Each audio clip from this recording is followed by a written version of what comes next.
Astro connect के ज्योतिष कार्यक्रम में आपका हार्दिक स्वागत है। नमस्कार, एस्ट्रो कनेक्ट के इस कार्यक्रम में आज ज्योतिष के गुरु और शिष्य के संवाद के माध्यम से ज्योतिष की कुछ आधारभूत लेकिन सूक्ष्म बातों को आपके सामने ला रहा हूँ।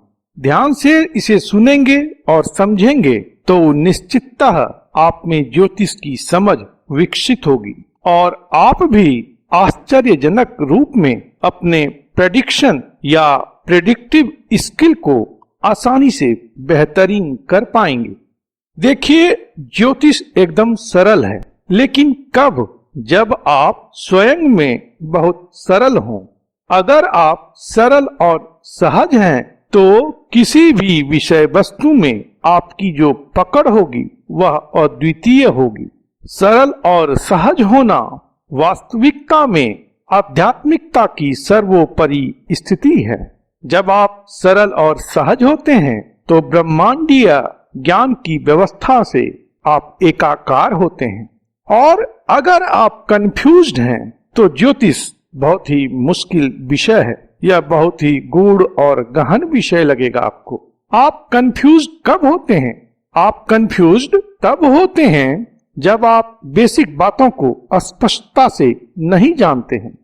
देखिए, ज्योतिष में एडवांस जैसी कोई चीज नहीं है। सब कुछ बेसिक ही है, या नहीं तो सब कुछ एडवांस ही है। जो ऋषियों ने ज्योतिष में कह दिया है उससे आगे शायद ही कोई ज्योतिष साधक आगे जा सका है। इसलिए ज्योतिष को बेसिक लेवल पर समझना जरूरी है। इसे आप जितनी स्पष्टता से समझेंगे उतनी स्पष्टता से और बोल्ड ढंग से आप प्रेडिक्शन कर पाएंगे। तो चलिए शुरू करते हैं ज्योतिष के गुरु और शिष्य का संवाद। इस संवाद में ज्योतिष के जो शिष्य की स्थिति है वह यह है कि वह प्रारंभिक कुछ बातों को जान रहा है और वह गुरु से ज्ञान प्राप्ति के लिए उत्सुक है। तो गुरु शिष्य से पूछते हैं कि तुम्हारी जो जिज्ञासा है वह ज्योतिष में क्यों है।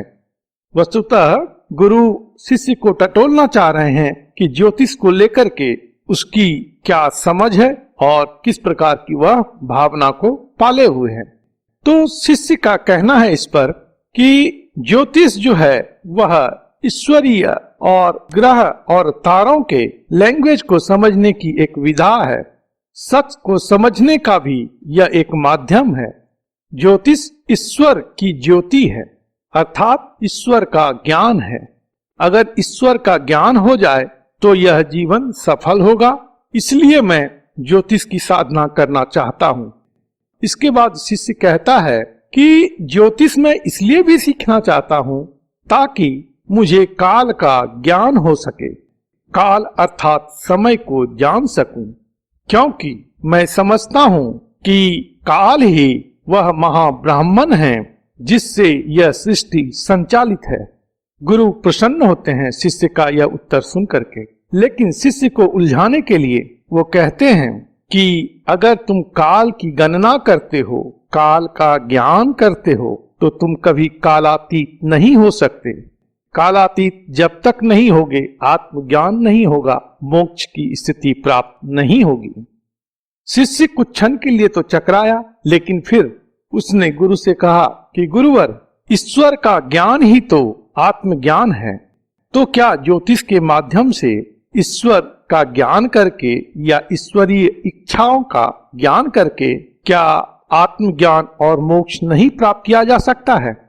गुरु इस बात पर मुस्कुराते हैं और इस प्रश्न को यहीं पर स्थगित कर देते हैं। इसके बाद शिष्य को एक कुंडली का खाका खींचने के लिए कहते हैं। आप इसे स्क्रीन पर भी देख सकते हैं। सारे खाने खाली हैं और बिल्कुल खाली कुंडली है। शिष्य जब इस खाली खानों के साथ कुंडली का निर्माण कर लेता है तब गुरु कहते हैं कि अब बताओ, क्या तुम इस पर बता सकते हो? इस पर स्वाभाविक रूप में जो शिष्य का उत्तर था वह यह था कि गुरुवर, यह तो खाली कुंडली है, इस पर क्या कहा जा सकता है? तो गुरु इस पर कहते हैं कि देखो, तुम्हें देखने का नजरिया बदलना पड़ेगा। जिसको तुम खाली कह रहे हो इस ब्रह्मांड में कोई चीज खाली है नहीं, सब पूरित है। यह ब्रह्मांड भी शून्य है, लेकिन यह किस प्रकार से शून्य है कि जब सभी चीज इसमें सम्मिलित हो जाएं तो वह शून्य हो जाता है। जिस प्रकार से सातों रंग मिल जाएं तो वह श्वेत प्रकाश हो जाता है, उसी प्रकार से जब सब कुछ मिल जाएंगे तो वह शून्य बन जाता है। तो शून्यता यहाँ पर अल्पता नहीं है, पूर्णता है। तो तुम इसको अल्प रूप में मत समझो, इसे पूर्ण रूप में समझते हुए इसकी विवेचना करो। बात अब कुछ शिष्य को समझ में आ रही थी, लेकिन फिर भी वह स्पष्ट तौर पर कुछ बताने की स्थिति में अपने आप को नहीं पा रहा था।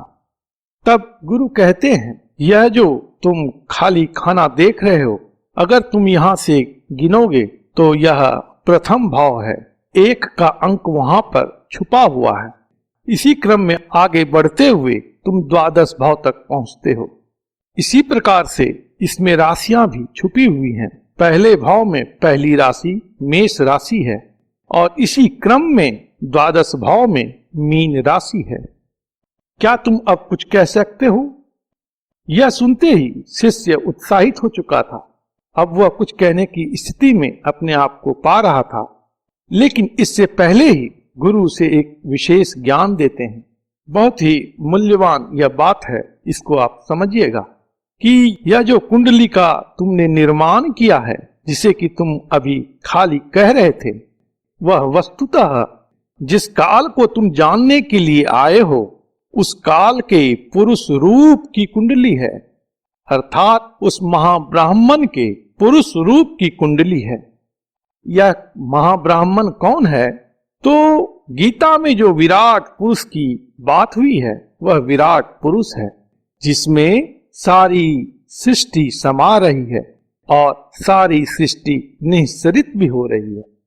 सारे लोग काल की गाल में समा रहे हैं और वहीं से फिर जन्म ले रहे हैं। यह उसी विराट पुरुष की कुंडली है और वही विराट पुरुष सृष्टि का आदि है, सृष्टि का अंत है। मनुष्य का जन्म भी वहीं से है, मृत्यु भी वहीं पर है। जीवन की तमाम लीलाएं उस महाब्राह्मण में केंद्रित है। तो यह जो काल पुरुष की कुंडली है, यह एक मूल कुंडली है जहां पर सभी जातक का जीवन चल रहा है। जन्म भी वहीं हो रहा है, मृत्यु भी वहीं हो रही है। तो उस काल के पुरुष रूप की जो कुंडली है, उसको ध्यान से समझो। ज्योतिष का समस्त ज्ञान, काल का समस्त ज्ञान उसमें निहित है। इस कुंडली को देखने के लिए तुम्हें एक विशेष दृष्टि की आवश्यकता है, जो कि ज्योतिष साधना के क्रम में समय समय पर प्राप्त होता रहेगा। लेकिन इस मूल स्रोत से तुमको पहले जुड़ना पड़ेगा। शिष्य अभिभूत था, क्योंकि कालपुरुष कुंडली के विषय में वह अभी तक इस रहस्य को नहीं जानता था। इसके बाद की जो बातें हैं वह नेक्स्ट वीडियो में करेंगे। आपको यह वीडियो कैसा लगा आप कमेंट में बताइएगा। आपका कमेंट्स अगर ज्ञानवर्धक होगा तो उससे हमें भी लाभ होगा और जो अन्य लोग उसको पढ़ेंगे उन्हें भी लाभ होगा। तो इन बातों को ध्यान में रख करके आप कमेंट कीजिएगा, अपने अनुभव को साझा कीजिएगा और वीडियो अच्छा लगता हो लाइक भी कीजिएगा और शेयर कीजिएगा। प्रभु आप पर कृपा करें, आप स्वस्थ रहें, मस्त रहें और व्यस्त रहें। ओम नमो भगवते वासुदेवाय।